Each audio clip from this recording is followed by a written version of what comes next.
Hello, my name is Angelica Matias Rodriguez, and this is my assignment for my social work class. So you can go ahead and introduce yourself.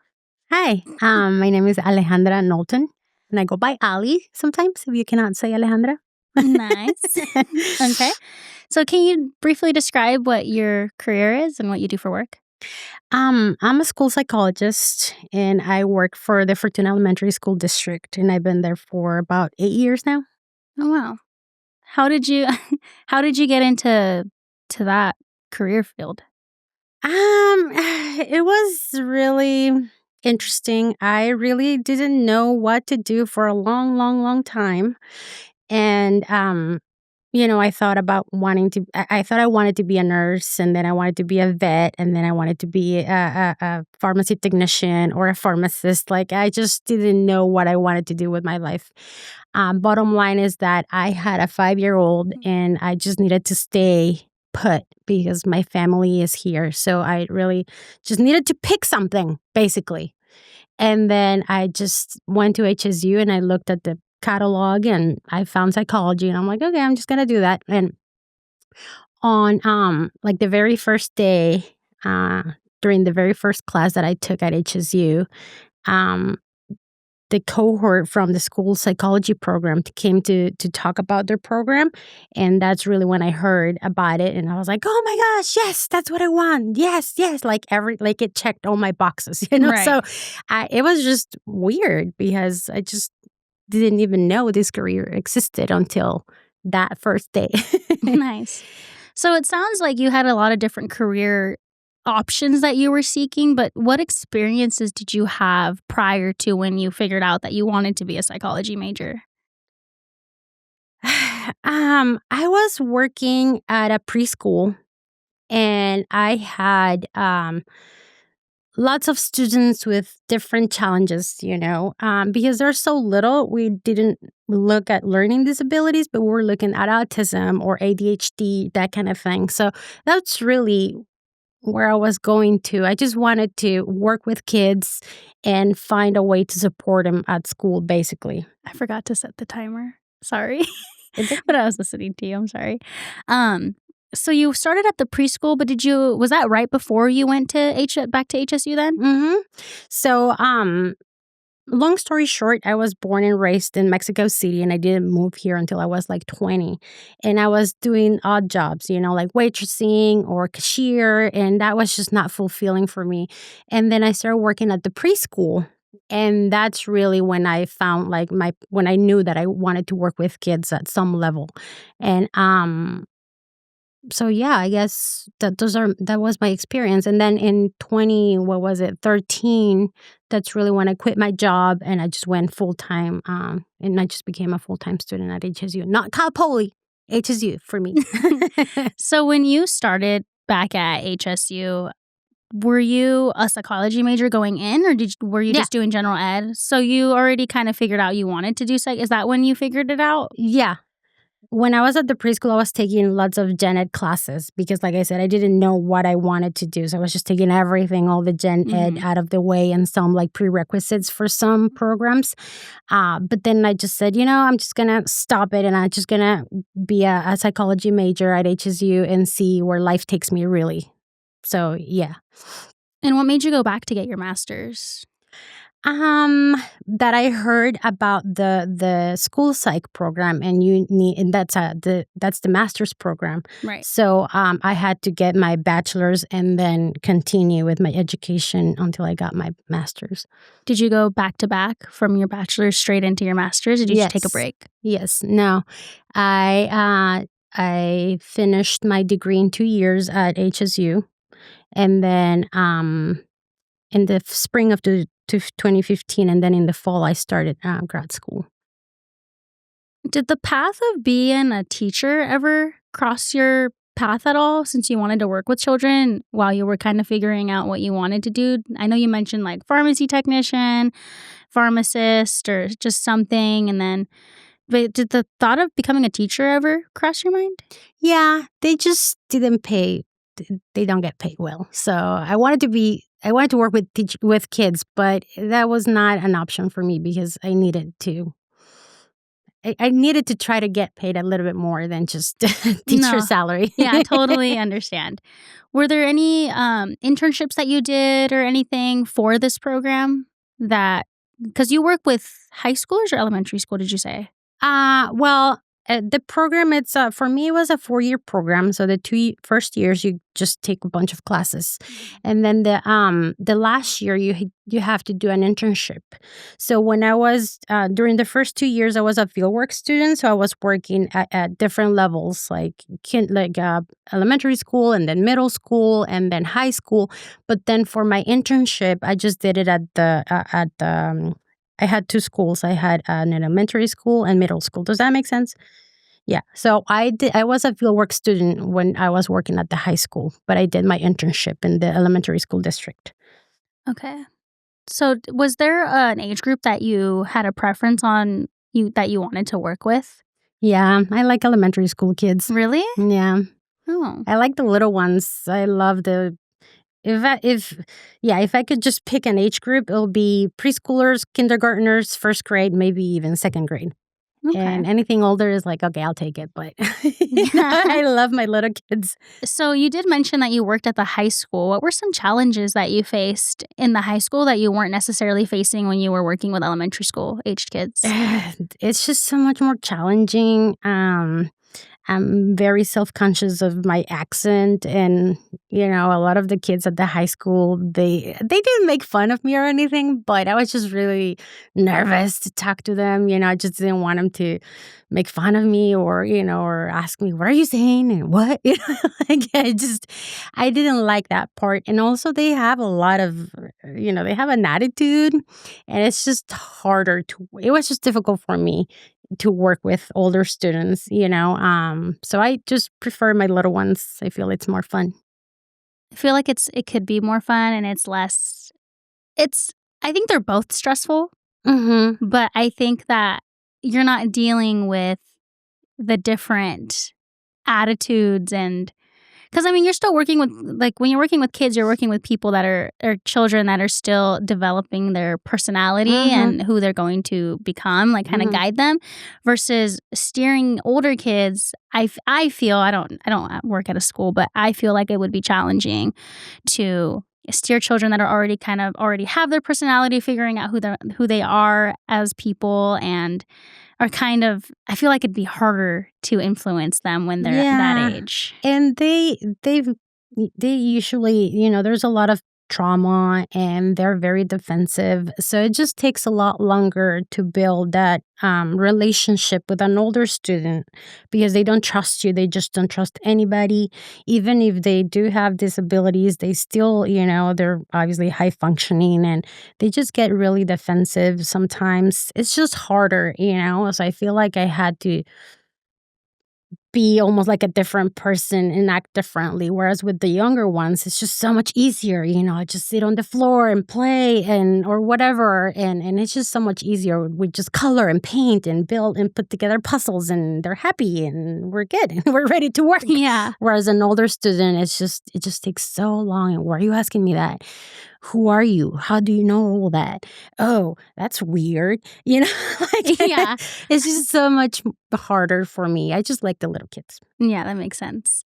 What challenges did you overcome while figuring out, like, going on your career path, whether it had been through school or, like, maybe looking for, like, jobs or anything? Because I know that we live in a quote unquote, like, rural area. So I know that sometimes job opportunity, labor pool can be very slim around here. So did you have any challenges that you overcame in that time in your life before being where you are now? I had so many challenges. So many challenges.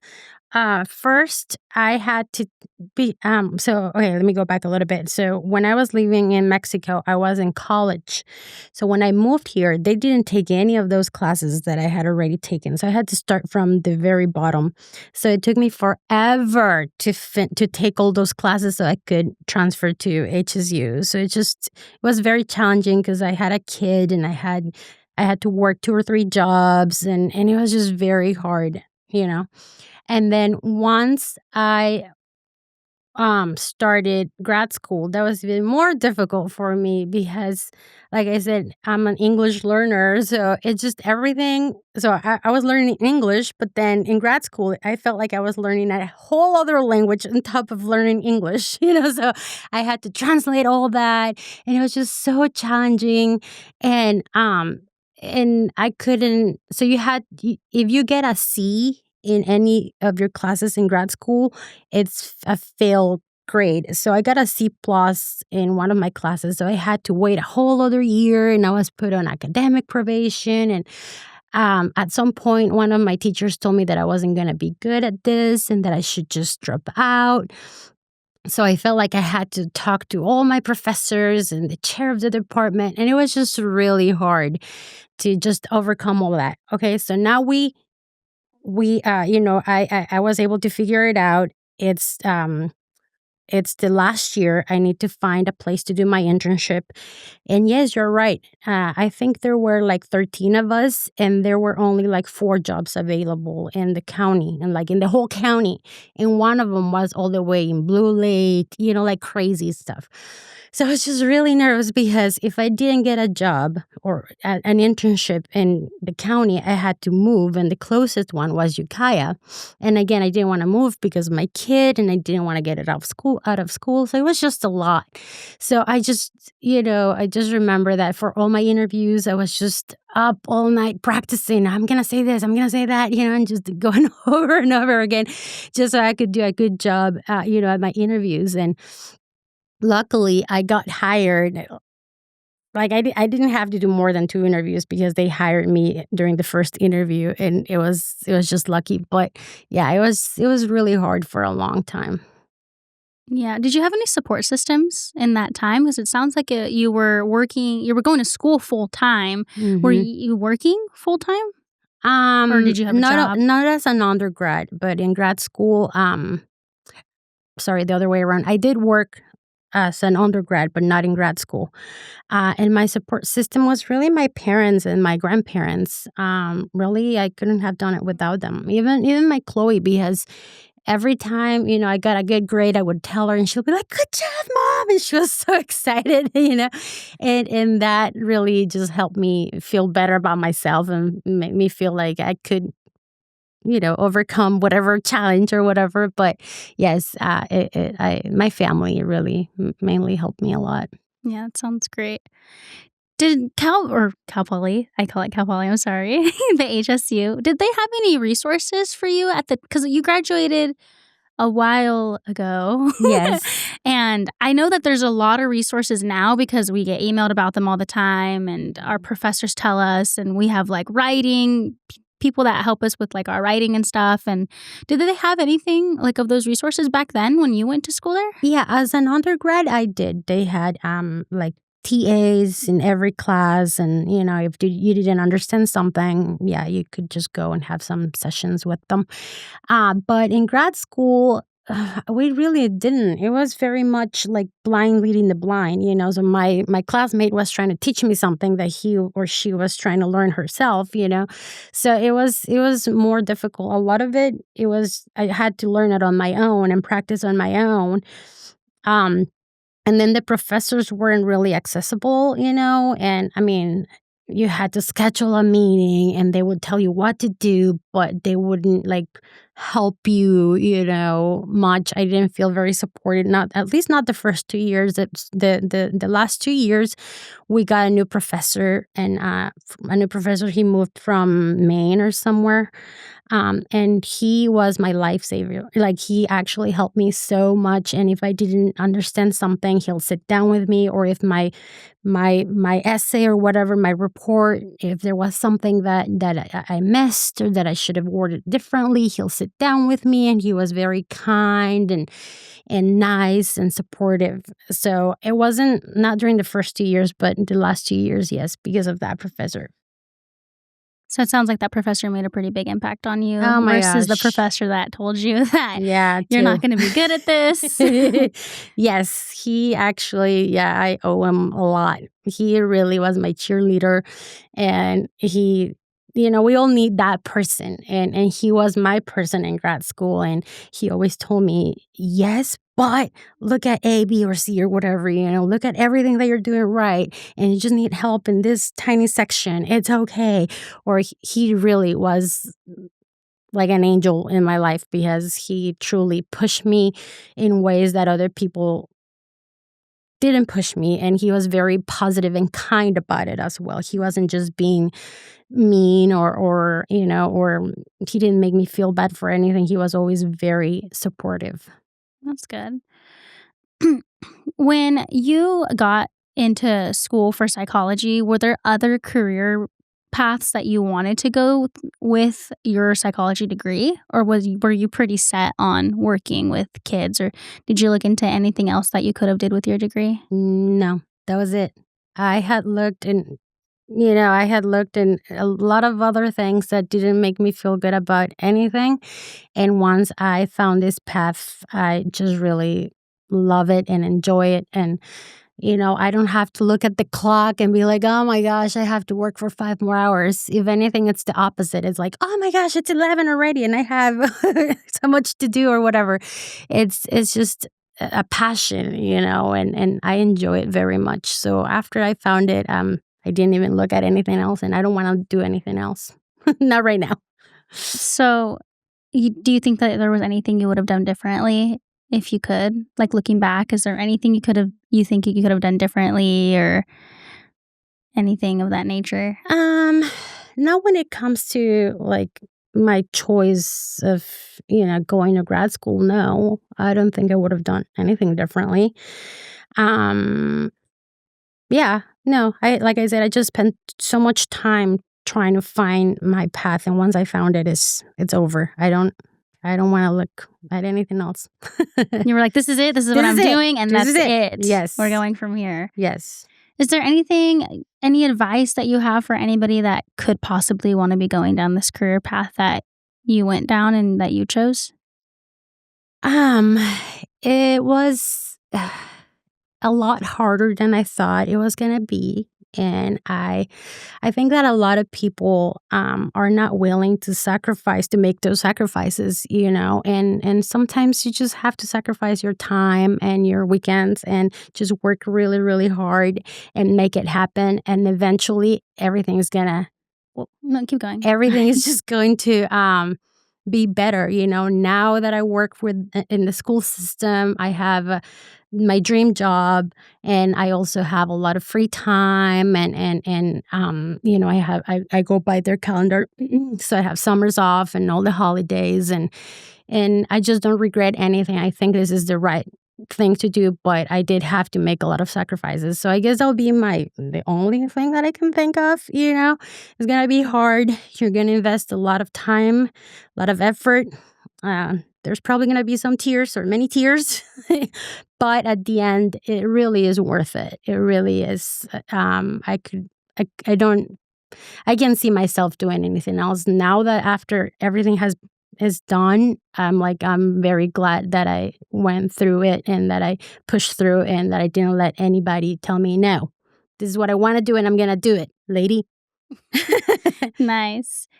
So there was something that I wanted to ask you. I remember, not that I wanted to ask, what I wanted to say is that I do remember when I did tell people, like, I'm going to go back to school, I'm just going to do it, is that they were like, you're going to make a lot of sacrifices and you're going to have to say no to a lot of things. And you know me, I'm like, I want to be here, there, and everywhere. And I totally get that where you're saying is it's worth it. And it's definitely doable. There's people that are like, I can't do work and I can't do school. And there's some people maybe that can't.